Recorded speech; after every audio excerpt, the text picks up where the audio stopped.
English idioms for personality and character from espressoenglish.net. Number 1. Armchair critic. Someone who makes comments or criticisms about a situation in which they aren't taking any action to help solve the problem.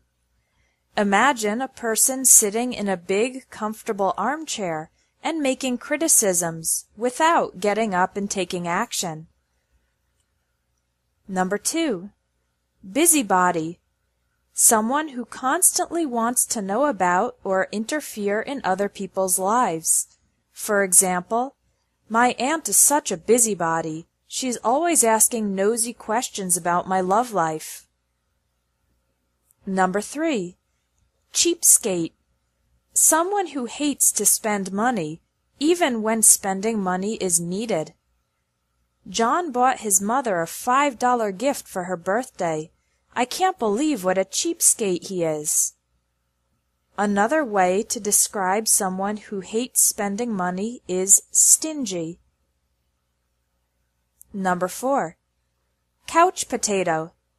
A lazy person who spends lots of time sitting or lying down, usually watching TV, playing video games, or something else that doesn't involve physical activity. Stop being a couch potato. Turn off the TV and go get some exercise. Number 5. Down to earth. Someone who is practical, sensible, and realistic. I like working with Janet because she's so down to earth. Her plans and expectations are very reasonable.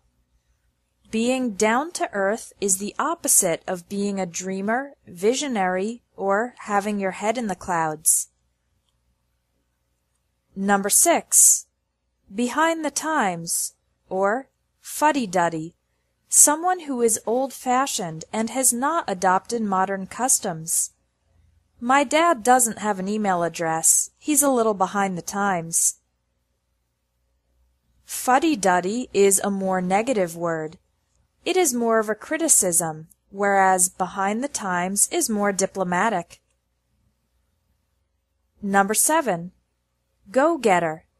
An active, energetic person with initiative to pursue the things they want. You can't just wait for opportunities to be handed to you. You need to be more of a go-getter. Number 8. Goody-goody, or goody-two-shoes.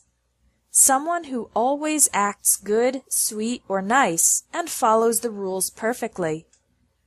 Mary was a goody-two-shoes in high school, but when she went to college she turned into a real rebel. The words goody-goody and goody-two-shoes are not compliments. They have the connotation of a person who always acts good and is a little bit arrogant about it, showing off their perfect behavior.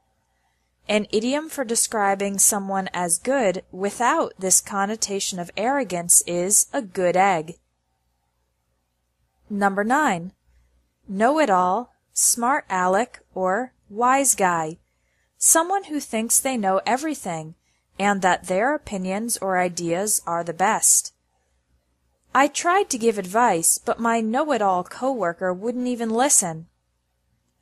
The idioms smart aleck and wise guy are similar, but imply that the person demonstrates their cleverness in an arrogant or sarcastic way. Number 10. A man of his word, a woman of her word, is a person you can trust because they tell the truth and keep their promises. If Gary said he'll be there at 6 o'clock, you can count on it. He's a man of his word. Number 11. Mover and shaker. An active person who helps their company, organization, or group make progress. Martha is the mover and shaker in the department. She's always got ideas to help move things forward. Number 12. A person who is set in his or her ways is stubborn and committed to their current way of doing things. I showed my boss the benefits of this new strategy, but he's set in his ways and doesn't want to change. Number 13. Slime ball. a disgusting, horrible person who deserves to be hated. Harry dumped Kate and immediately started trying to hook up with her 16-year-old sister. What a slime ball! A person can be described as a slime ball in any context, not only romantic relationships. This word can be used for anybody who did an especially terrible, dishonest, or violent action. Number 14. Social butterfly. An extroverted person who loves to socialize with many people. I'm more reserved, but my mother is a social butterfly. Like a butterfly goes quickly from flower to flower, a social butterfly often goes around a room having conversations with many people. Number 15. A stickler for the rules is someone who strongly insists on something and wants or expects others to maintain the same standard. Clean up the classroom after you're done with your project. The teacher's a stickler for neatness. People are usually sticklers for some rule of correctness, such as neatness or cleanliness, punctuality, correct grammar, tradition, accuracy, etc. Number 16. Wet blanket.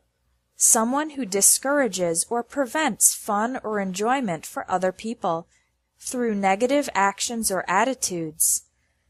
Other idioms for this type of person include party pooper, spoil sport, killjoy, and a stick in the mud.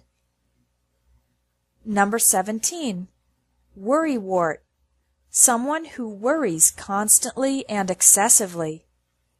My mother's such a worrywart that if I don't call her every day, she starts imagining I've been killed in a horrible accident. To learn 260 common English idioms used in everyday spoken English, get the English Idioms ebook. You can download a free sample chapter in the link under this video. Thanks for watching English Tips from Espresso English.